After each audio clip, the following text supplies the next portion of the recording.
Hello and welcome to the Kentucky Today podcast. I'm Lawrence Smith, the editor of Kentucky Today. First this week, we want to acknowledge the tragic shooting at Kentucky State University. One student killed, a second student badly hurt, the suspect, apparently a non-student, under arrest. Please pray for Kentucky State University and pray for our Baptist campus minister there, Xavier McFalls, as he ministers to the students, faculty, and staff at Kentucky State University. Well, next, a new pro-life campaign that could have some implications here in Kentucky. The group Live Action has produced a video called Baby Oliver, depicting the development of a child from fertilization all the way through birth. Here's a quote from Live Action founder and president her name is Lila Rose, about the Baby Oliver campaign. She says this: "When people see the beauty of life in the womb, the humanity of the growing child, and the life that exists from the moment of fertilization, they understand that all human life has immeasurable value. Baby Oliver reveals the truth. Every baby is a unique miracle worthy of protection." Let's take a look at a short clip from this new video, Baby Oliver.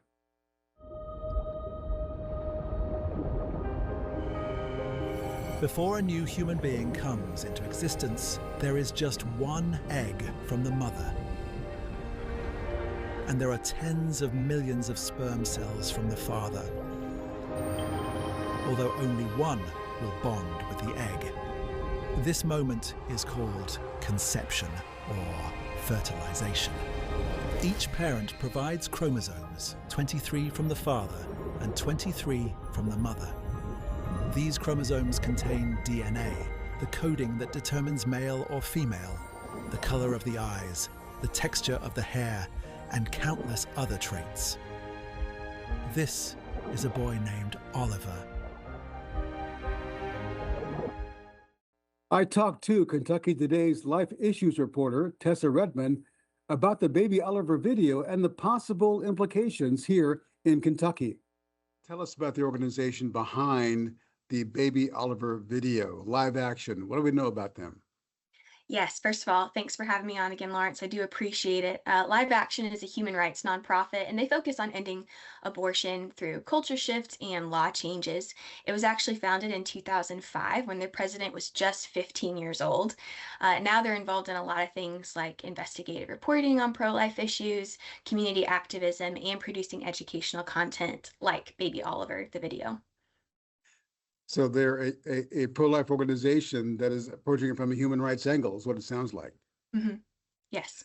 So what's behind the video? What does Live Action hope to accomplish by releasing this video? It's really related to, I think, their education component of what they do.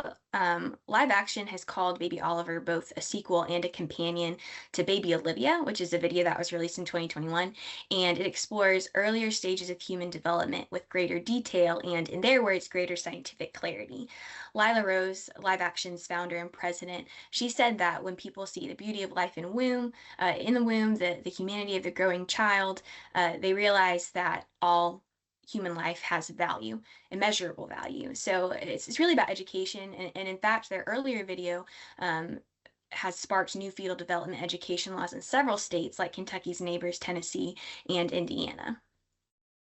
Let's jump on something you said. This is not the first time they've done this. They did a Baby Olivia video. So this is a sequel. Yes.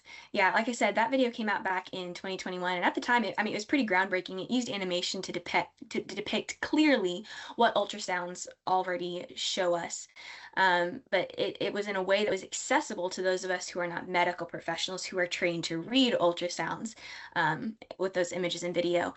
Showing prenatal development is really a big part of what Live Action does, because revealing the hidden realities of fetal development in the womb, it changes how people understand pregnancy and abortion. And in fact, in addition to Baby Oliver and Baby Olivia, those videos, they've released a children's book that's kind of aimed at helping younger children understand how fetal development works. In your experience, and you mentioned this, reporting on these issues, how do videos like this, or even ultrasound images, how do they impact decisions whether or not women end up having an abortion? I can't really speak to the effect of videos like these specifically in Kentucky. However, what I can tell you is numerous Kentucky Pregnancy Center volunteers and employees, and this echoes really nationwide self-reporting from pro-life organizations. They've said that a majority of women who see their babies on an ultrasound and hear their heartbeats change their minds about ending their pregnancies. I've had sources tell me that the women they serve were really moved by seeing their children in the context of an ultrasound, and they didn't realize how human those babies looked even in really early stages of their pregnancy. There's also peer-reviewed research that's found women who had medium or low decision certainty about having an abortion did change their minds after choosing to view their ultrasound image. But even in that research, women who came in certain about getting an abortion did not change their minds even after seeing an ultrasound image of their child. So research and experience really suggests that ultrasounds do impact abortion-minded women, and the context of that ultrasound may also have an effect. So whether that preborn ultrasound is happening in an abortion clinic or in a pregnancy resource center. Of course, this baby Oliver video is even more, I think, graphic, not in a bad way, but it shows more than an ultrasound does. We played a clip earlier where it begins with fertilization and then tracks how the unborn child grows. So I imagine people seeing that could have an impact on how they view human life, which is the point. Yeah, well, and even with, my pregnancy with my daughter, who's almost 10 months now, there was a difference even between seeing the ultrasound in the doctor's office versus when they gave me a 3D ultrasound of my child. It didn't change the humanity of my daughter, but it changed the way I saw her, because all of a sudden I could see like the ridges of her nose and her lips and things like that. So yeah, the specifics of the video, it definitely gives you an eye into the womb that's just different than an ultrasound. Yeah, but it explains the importance, of course, of projects like the ERLC, Ethics and Religious Liberty Commission, is involved in. They are actively putting ultrasounds in states across the nation for that purpose. Mhm. Well, there could be a debate about this video in the Kentucky and videos like it in the Kentucky legislature. And tell us about one lawmaker's efforts to make this video more widely available. Yeah, so Representative Nancy Tate, she's a Republican. She's introduced legislation that she's actually called the Baby Olivia Act in both 2024 and 2025. So those bills sought to require Kentucky school districts to adopt human development curriculum that specifically includes two resources.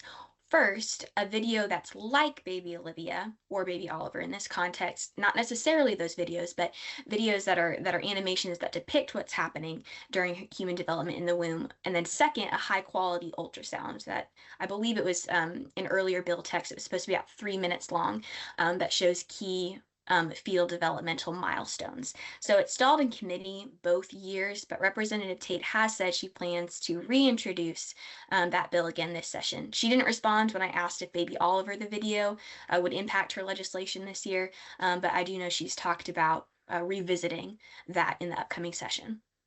Do you know whether the proposed legislation or the legislation you introduced in the past, would that require this or just make it available as an option? Do you know for sure? Based upon previous bill text, it's my understanding that it would make it an option. And with this particular education component in Kentucky schools, it's also opt out. So parents can choose for their children not to view the ultrasound images or whatever video of field development that would be provided, whether that was something like Baby Olivia or another resource. Well, thanks, Tessa. Interesting project that Live Action is undertaken here, and it could have an impact here in Kentucky. We'll see. But thanks a lot. Appreciate it. Yeah, thank you. That's our excellent life issues reporter, Tessa Redmond. Let's bring in now Mark Maynard, the managing editor of Kentucky Today, and our content editor, Chip Hutchison. Mark, we've all covered the abortion debate, the abortion issue for a long time. How do you think videos like this can impact the way people think about the abortion debate? Well, I think it's another good tool for the pro-life side of things. I think it's as she talked about the ultrasounds, and we've seen how much better they are now than they were 5 years ago, 10 years ago, certainly 20 years ago. I mean, they're more graphic. You can see things, you can see noses, you can see eyes, and it's just more evidence that life does begin at conception. It's just more proof of that. And I think when people look at that and see that, they have to think, am I going to take this baby's life? Am I going to have an abortion and take this baby's life? It at least makes them pause, I think, to think about what they're doing. And when you start thinking about that, and you see that little baby, and that's your baby, you may be convinced in your mind, okay, maybe I don't want to do this. And I think the more we can do that and put things like this out there, the better. Chip, a bill that would have this video shown as part of a larger health program in public schools failed twice. Is that surprising to you, considering we're considered a pro-life state? Well, it should surprise us and it should trouble us. Of course, when I think about that, I think back to 6 years ago, 2019, when the debate over whether pregnant women should see an ultrasound, and we know the abortion industry did not want those ultrasounds to be shown, and I think that's the thing that we want is, let's show all the facts. See that is a living human being. And it does trouble me, and I think it troubles all of us, that our public schools are hesitant, and this legislation has failed. Perhaps third time is the charm. I sure hope so. Well, we'll keep an eye on this in the 2026 session for sure.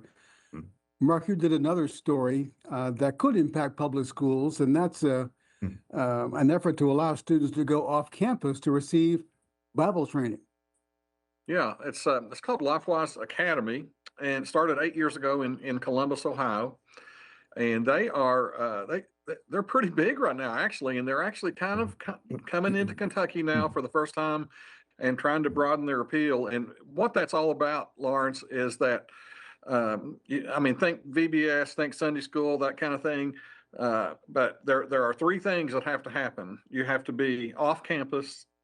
It's all privately funded. No school money, no tax money is used on it, and it has to be parent permitted. In other words, it's totally voluntary. It's not something you have to do. And basically, what they do, they take the kids off campus for 1 hour and give them some training in the Bible. They teach character lessons in particular. But I know they also have used the Gospel Project, which we're probably all familiar with. I know just from being in church my whole life and how I see things now. I see kids that they don't know who David is. They don't even know who Goliath is. They don't know the main characters, in the Bible, because they're not in church. And this is a way to teach them some of that thing, some of those the great Bible lessons, and to learn importantly, from they don't know the moral expectation that God requires of them. Absolutely. They don't understand any of that. And the evidence on this, and I talked to John Stein, who's the Kentucky representative for LifeWise, as he's trying to get the support in Kentucky. And the evidence is great with the people that have had it. The kids are better behaved. They listen more. I mean, it's amazing, really, what has transformed from just that 1 hour. Now, they've been turned down by several school boards in Kentucky recently here, and that's a shame. But we do have at least two that are active, and maybe I think there's three, and there are 33, I think, in the planning stages, and another 40 in preparing the planning stages, I guess. So it's a high percentage of Kentucky schools. There's 171 districts, and that's 70 of them. So it's about roughly 40% of the schools in Kentucky are at least considering it. And it's just something that doesn't hurt anything. I think the biggest issue for the school boards, they say, has been logistic. That they can't figure out how to schedule that into the school day. And I understand there are some issues like that, but I hope Kentucky at least considers that. There's a Kentucky law that Senate Bill 19 that actually passed last year that allows this. That's not a problem. And it was originally a Supreme Court law in 1952 that really put it in motion. Interesting story. We'll see how other school boards across the state react to this as more adopted and hopefully like it. Well, we've just spent a great couple of days covering the Kentucky Baptist Convention Mission Board. I was struck really by the unity of our mission board and the support for the cooperative program, our working together towards a common mission of sharing the gospel. Chip, I'd be interested in knowing what struck you. Well, I think you hit the nail on the head. Not just the unity, but the very vocal support of what Kentucky is doing, especially from mission board staff members. I recall when Michael Cabell was voted on as team leader for evangelism team, one of the men said from the meeting, interrupted and said, "I want to tell you what a great job Michael Cabell has done in what is now his current role as assistant to the executive director." And so it's not just that we're unified, but there are people cheerleading others on, and people want to see the great work that's going on in Kentucky continue. I found it very interesting. An IMB missionary who spoke to us talked about the great reputation that Kentucky has in supporting missionaries, of cooperative program giving, and that was something just totally from his perspective, but I think it is a very valid affirmation of what Kentucky Baptists are doing to carry the gospel to the nations. Yeah, that was a good section. Well, hearing from an IMB missionary who has benefited from the support from the cooperative program. Mark, what about you? What struck you? I mean, just the whole thing, you're listening to all that and you're like, wow, look at all that's been accomplished even this year. And, I know we're all a part of it and we're all digging in there, but sometimes it's nice to look back and sit back and look at the big picture and see what's happened. I'm real excited about some of the new positions, some of the guys that are kind of filling in for people. And I know, everybody, oh, new thing. Those guys, and they're excited. They are going to hit the ground running. And I'm real excited about just every one of them, to be honest. I mean, all the new positions, I think it's going to breathe some new life into it. We're certainly going to miss people like Rob Patterson and Alan Witham. There's no question about that. But, the Lord has people in place. And I think we saw that. And, I got to talk to some of those guys, Jason Lowe, who's been with us since 2022. But he has done such a good job that now he's one of the senior consultants now, but he's over the group now, and I think he's a perfect one for that. He's so organized and and all that. I think he'll do a great job with that. So I'm real excited about all that's happening and everything that's happening with Kentucky Baptist, along with just the real togetherness. I know we talk that all the time, but it's really true. We see that. We saw it in even in their votes and even in everything that happened throughout those 2 days, really spoke loudly about together. You mentioned a couple of names. For folks who don't know, Rob Patterson has been the evangelism team leader. He's leaving to go become the pastor of Eastwood Baptist Church in Bowling Green. Alan Witham has been a longtime regional consultant and the consultant group leader. He's retiring. And now people have been selected to replace. Let me just give their names of these people that we're talking about.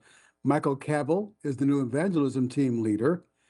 Tommy Tascott is selected as a South Central regional consultant.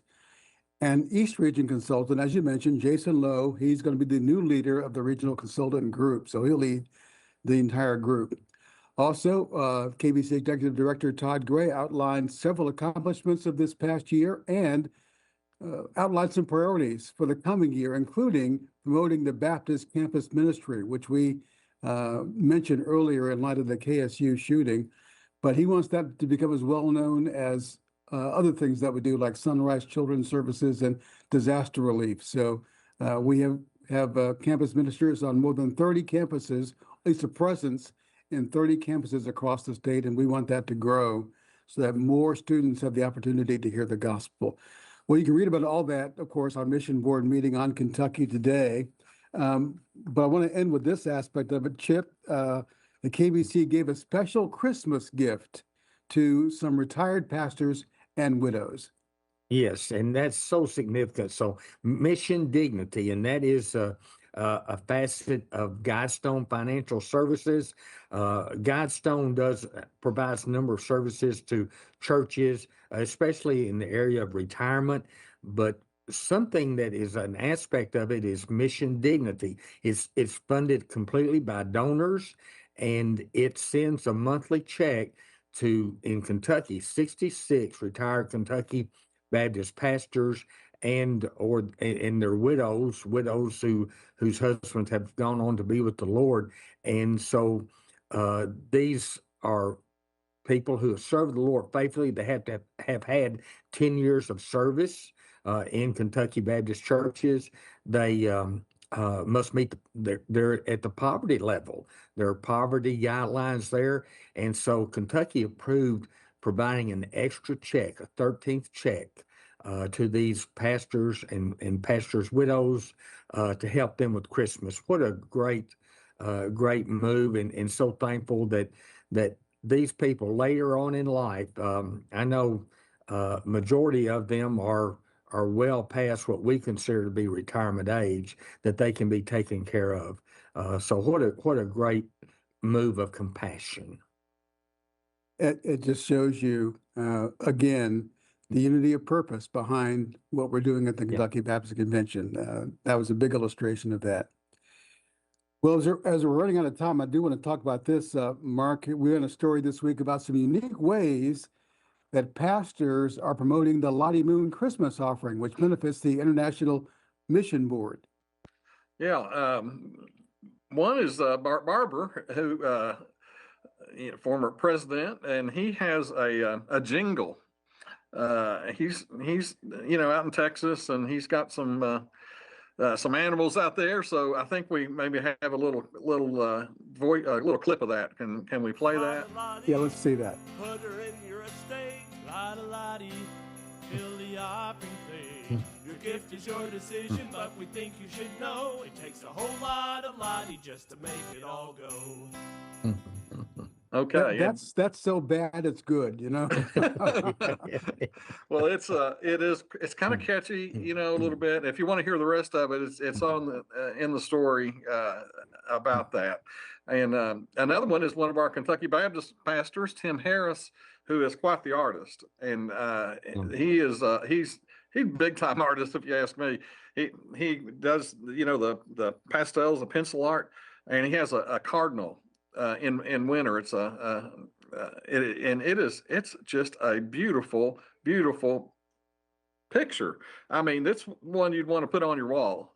And he's actually selling those, and every dime they get off of it goes to the cooperative program. I don't know how many he sold. Should have probably checked on that, but he is a tremendous artist. I've seen other things he's done. In fact, he recently did a bulldog, a Georgia bulldog, for Bubba Stewart, who's big Georgia fan, and it's pretty good, I have to say. He's got such detail. Tim's got a great eye, but I think it's doing pretty well. His cardinal in particular. Louisville Cardinals, right? Of course. Exactly. It is not a Louisville Cardinal.